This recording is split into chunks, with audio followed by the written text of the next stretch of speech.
It was a good day. Sunday was a good day. What did you have to get your wife to convince her to let you use Kaiser as a middle name? I gave a little bit on the first name. That's what she wanted, so she was willing to, go with Kaiser for a middle name. How did Kaiser receive the news? Did you tell him, or did he find out when that When I walked in the locker room, he told me that he found out post game in an interview. So he was pretty thrilled about it. What is your reaction to how much all that blew up as a story? It did blow up a lot, huh? I just hope my wife likes it. She's good with it. How much did you have to give on the first name? I mean, were you No, I like the first name too. No, no, I like the first name too. But no, she's down.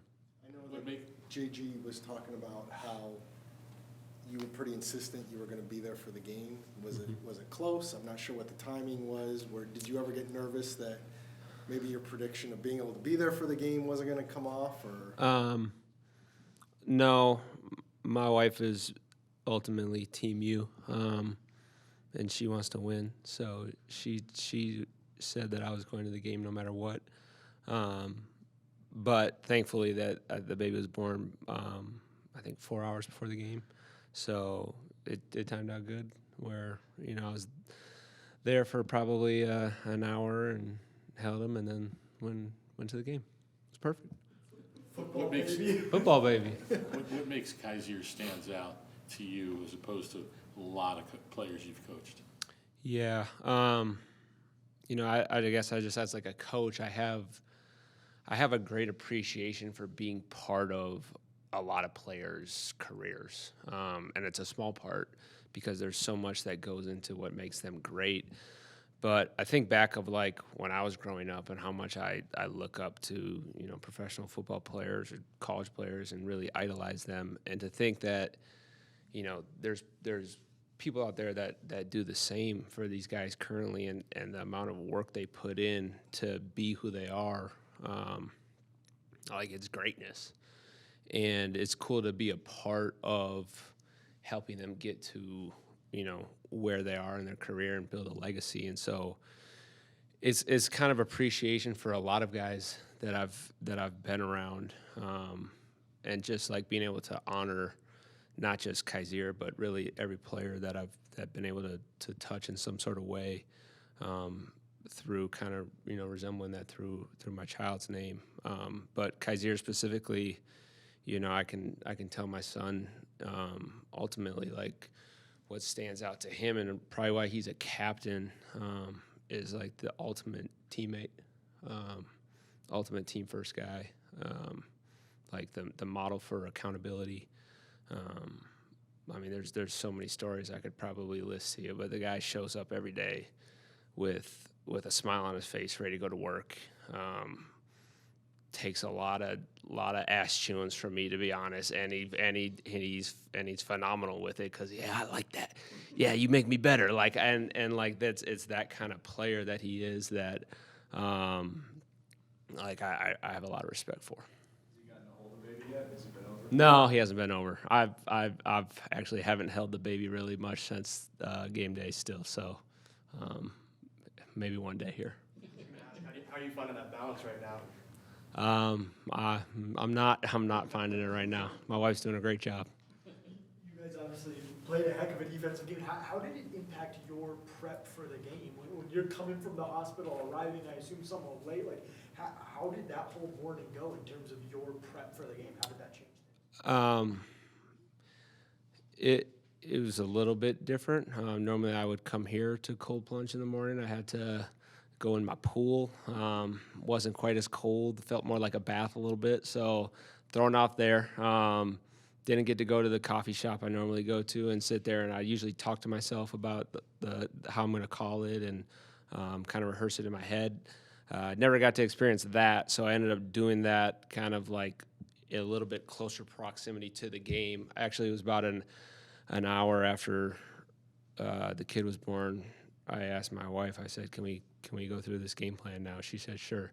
And so I went through it with her, what I would normally do, kind of on my own. And I think that, our doula was looking at us like, what is going on right here? Like, I'm not sure what this guy's talking about. I'm just sitting there talking to my wife, like, okay, 11 personnel, here's the calls, blah, blah, blah, blah, blah, blah, blah. If they go to this, I got to go to this. And so, like, I ended up doing that process in the hospital, which was cool. And then I got to the stadium, and I did my process with JG. I did my process with Kenny when it comes to situational stuff, and it was smooth. I don't think she listens to me very much. She said, I'm very impressed by your wife's patience. She wants to win. She wants to win. Jonathan said there was a lot of back and forth with deciding how to attack Caleb in that offense. Without giving away state secrets, can you take us inside that process a little bit? Yeah, I mean, they presented a lot of challenges because of, being able to run the ball really well, but also having a lot of weapons on the outside and a quarterback that has a lot of arm talent and is slippery in the pocket. So you're juggling a lot of things there of stopping the run game, taking away receivers down the field, and also being able to maybe add a little bit more resources to the pocket because he's so elusive. And so it was a balance going into the game of being able to do all of the above, right? And, picking your spots. And then ultimately it comes down to whatever you're trying to take away, there's going to be players on those downs that have stressful downs. And I think ultimately it comes down to execution. Like, our guys executed at a high level when they had the one-on-one in coverage, or we only had 4 guys for the quarterback and they were able to get home still. Or we were in a light box and the D-line stops the run because we're short in the box, but it doesn't matter because they win their one-on-one. So there's a lot of layers to that, and it ultimately came down to the players did a really good job executing. Your earlier evaluation of Barron Brown, what have you seen from him? Yeah, I mean, Barron, I did a lot of work on him coming out.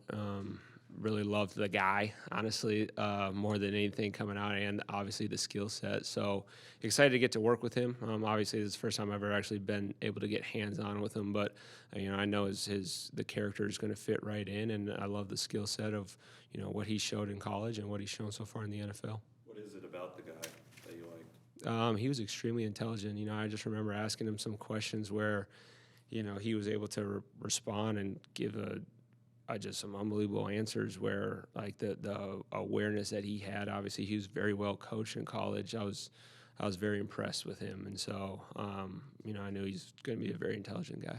Is he the type of guy you hope can fit into like a starting role or part of the rotation? Like, how do you envision it? I mean, we'll see. We'll take it day by day on roles, and obviously roles can change over time. I know he's got the skill set that's going to fit in with what we do. Speaking of intelligence, and you've told the story about Garrett Williams at the combine before, but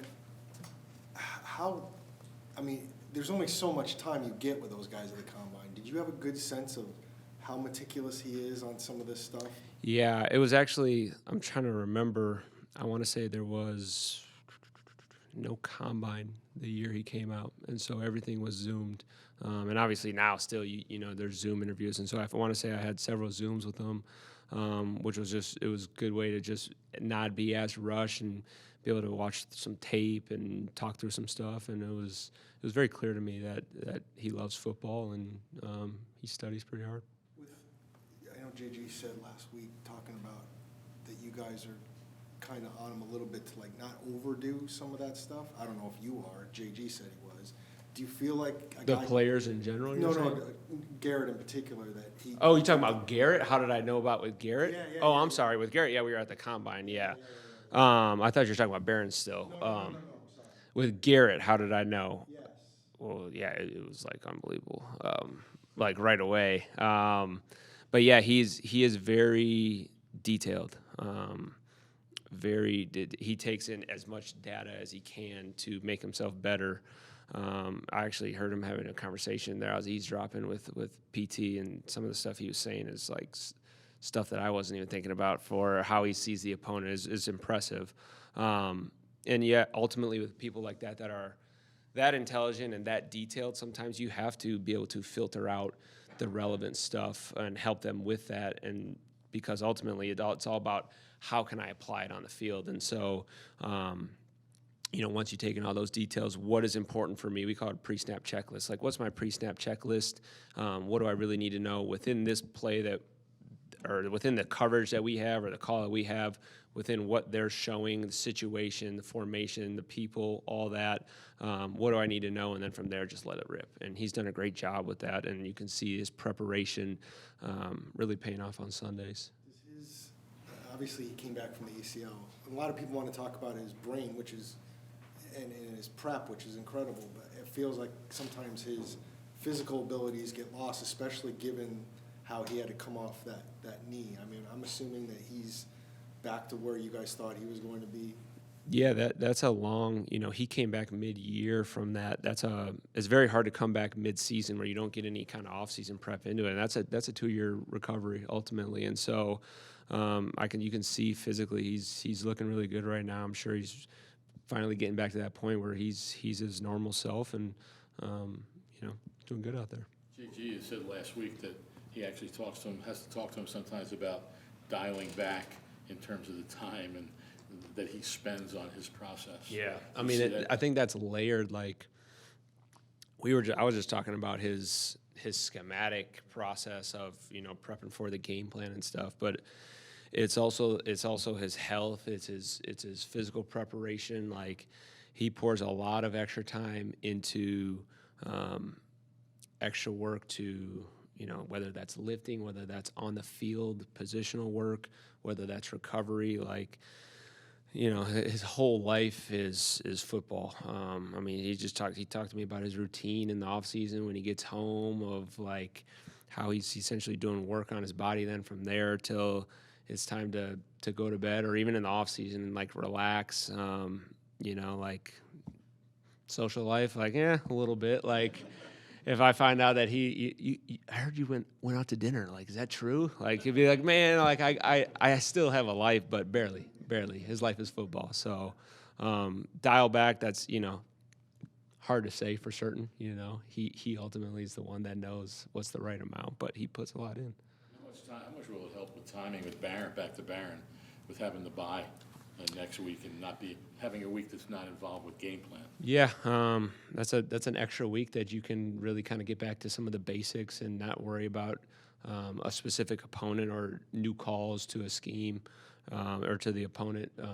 So yeah, that's a big week.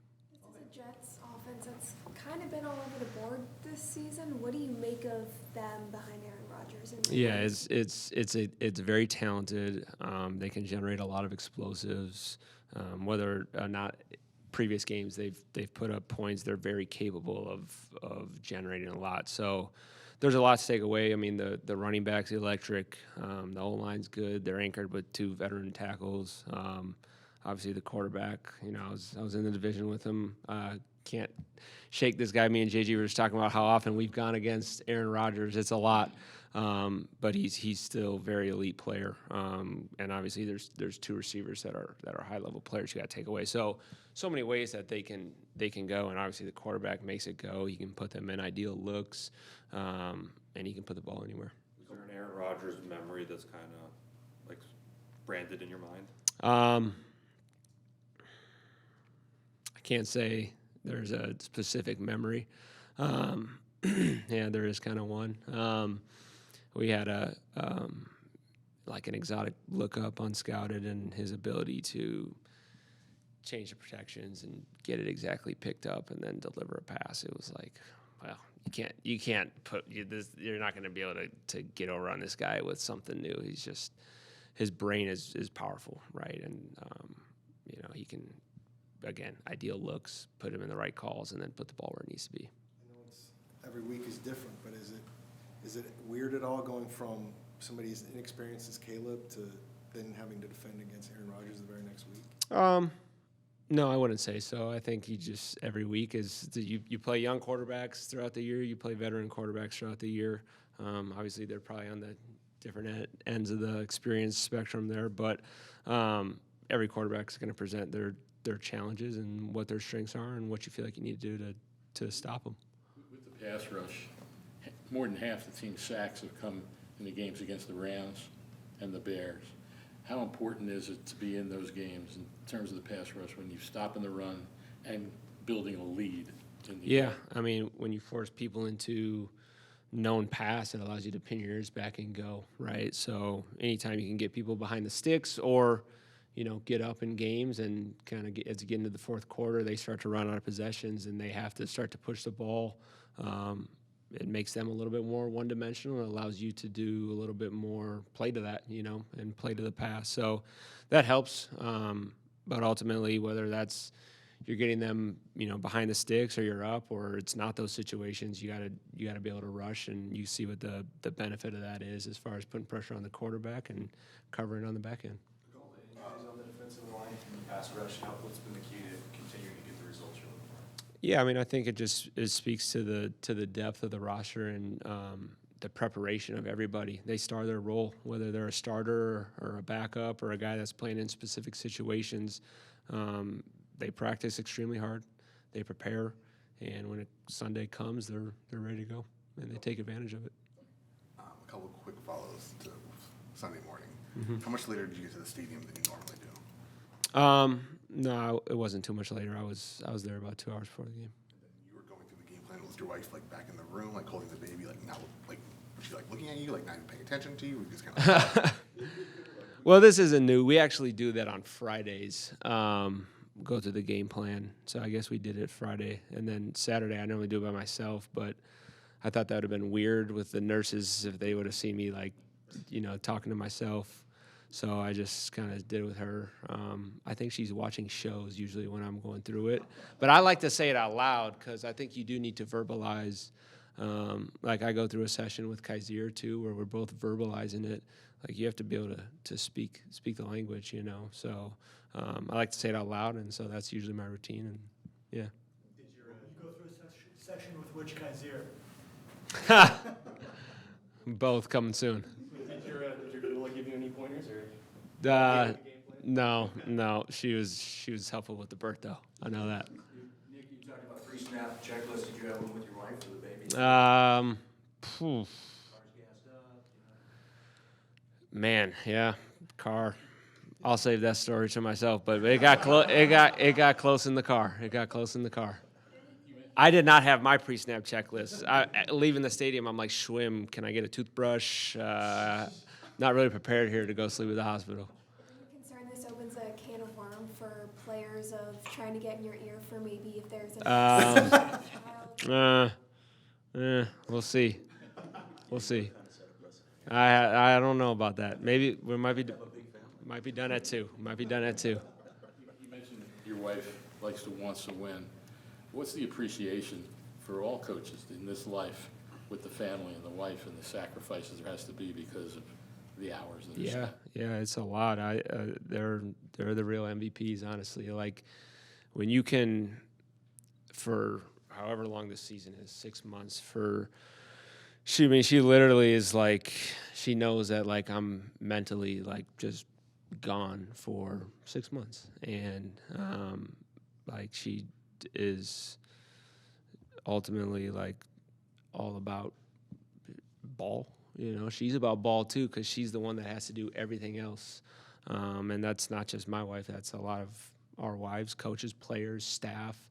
The hours that it takes to be competitive, right? That's why we put in the hours, is to try to be the best and win games, and that's the name of the game. There's a sacrifice for that in the, at home, and they're the ones that have to take on that load, and I can speak for my wife. She's awesome with that.